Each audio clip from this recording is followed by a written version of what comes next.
ဒီစရာမရဏဆိုတာဘဝတစ်ခုမှာအဆုံးသတ်တာကတော့အိုခြင်းနဲ့သိခြင်းမှာအဆုံးသတ်တာကြောင့်မလို့ဘေးကနေကွတ်ထားတဲ့အကွတ်တကူလို့ခေါ်တယ်ပေါ့လှဲပင်းကြီးရဲ့ဘေးကဘောင်ခတ်ထားတဲ့အရာပေါ့နော်အဲ့ဒါကိုနေမိလို့ခေါ်တယ်ပါဠိလိုကြတော့နော်နောက်တစ်ခါအဲ့ဒီလှဲပင်းကြီးဟာဝင်ရိုးမရှိရင်လဲတာမဟုတ်ဘူးဒါကြောင့်မို့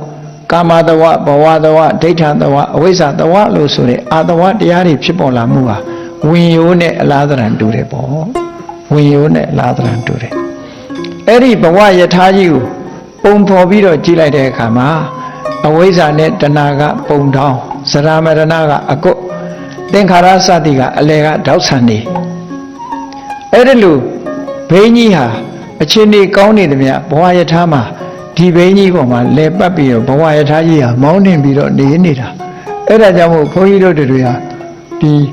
လူဖြစ်လိုက်နတ်ဖြစ်လိုက်တိရစ္ဆာန်ဖြစ်လိုက်နဲ့တန်တရားထဲမှာမဆုံးနိုင်တဲ့ခရီးကြီးကိုဘိန်းကြီးနဲ့လဲပတ်ပြီးတော့သွားနေတာဒါတန်တာရဆက်ကတန်တရားဘိန်းကြီးလို့ဒီလိုခေါ်တာပေါ့ဥပမာနောက်တစ်ခုပြောမယ်ဆိုလို့ရှိရင်တော့ခြားရဟတ်ဆိုတာလို့ပေါ့နော်ခြားရဟတ်ဆိုတာအလုံးသိဘူးတဲ့အတိုင်းပဲသိကြတဲ့အတိုင်းပဲအထက်ရောက်လိုက်အောက်ရောက်လိုက်နဲ့သွားနေတာပဲလေလဲတာဆုံးတဲ့လူမှရှိမှမရှိတာအဲ့ဒါလိုပဲတန်တရားခရီးကြီးကမဆုံးဘူးအဲ့ဒီမဆုံးနိုင်တဲ့တန်တရားခရီးကြီးဆိုတဲ့ပရိစ္ဆသမုပ္ပါဒ်ဘီးကြီးကိုနော်ဝိပဿနာဉာဏ်အခြေခံတဲ့မဲ့ဉာဏ်နေနဲ့ဒီဘီးကြီးကို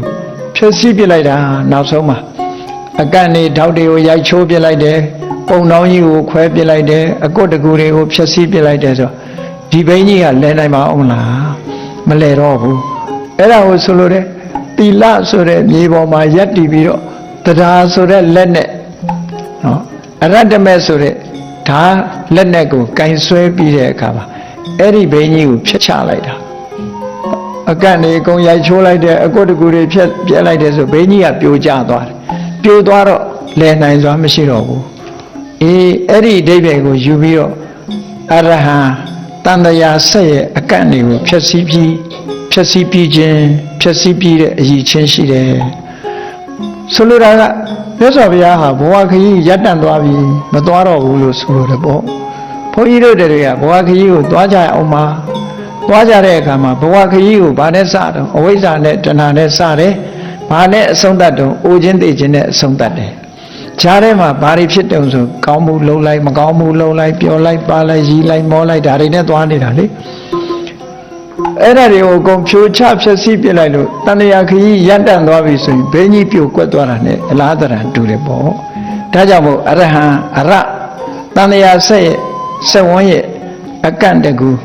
တဏှာဆက်ပြီးကြီးကိုဖျက်ဆီးပြီးတဲ့ပုဂ္ဂိုလ်များလို့ဒီလို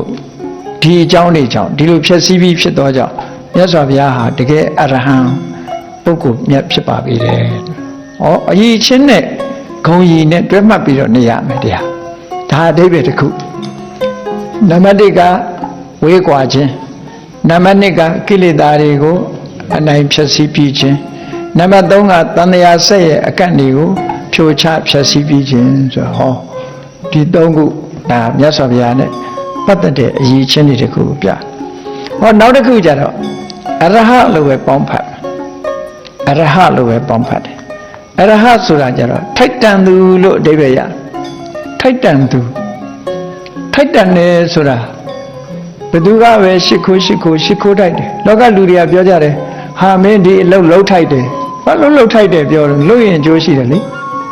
ဒီခရီးသွားထိုက်တယ်သွားရင်အကျိုးရှိတယ်လေအကျိုးမရှိပဲတော့ဘယ်သူမှတော်တယ်တန်တယ်မပြောဘူးလေလှုပ်ထိုက်တယ်ထိုက်တန်တယ်လို့ပြောတဲ့စကားလုံးတစ်ခုဟာဒီအရဟဆိုအရဟဆိုထိုက်တန်တယ်ဘာကိုထိုက်တန်တာတုံးလို့မေးလို့ရှိရင်ဘယ်သူကပဲလက်အုပ်ချီကိုထိုက်တန်တယ်ဘယ်သူကပဲလှူတာတွေဟာထိုက်တန်တယ်ဘာဖြစ်လို့လဲလက်အုပ်လေးတစ်ချိန်ချီလိုက်တာနဲ့နတ်ပြည်ရောက်သွားနိုင်တယ်ဟောအကျိုးတုံ့ပြန်မှုတွေဟာအမှန်တမ်းဟိုထိရောက်မြတ်စွာဘုရားကိုလက်အုပ်ကလေးနဲ့ချီလိုက်တာတောင်နတ်ပြည်ရောက်သွားတယ်လက်ဦးနဲ့တည်းမချီနဲ့အောင်လက်လည်းမချီဘူးဘာမှမချီပဲနဲ့မျက်လုံးလေးဖွင့်ကြည့်ပြီးကြည်နူးတဲ့စိတ်ကလေးဖြစ်လိုက်တာနဲ့ပဲနတ်ပြည်ရောက်သွားဟောမထိုက်တန်ဘူးလားကြည့်လိုက်တာလေးနဲ့စိတ်ထဲကကြည်နူးလိုက်တာနဲ့ကောင်းရတဲ့ဥဒီဘုံရောက်သွားနိုင်တယ်ဆိုအလွန်ထိုက်တန်တာပေါ့ဒါနကောင်းမှုပြုလိုက်လည်းပဲပြုလိုက်တယ်ဗျနော်အကျိုး ဖြစ်ထွန်းတယ်ဆိုပါစို့အယောင်းဝယ်ကိစ္စတွေဆိုရင်အေးအရင်ကနည်းနည်းလေးနဲ့အမျက်ကြီးကြီးရတယ်ဆိုဟာလှုပ်ထိုက်တယ်ပြောကြမှာပဲ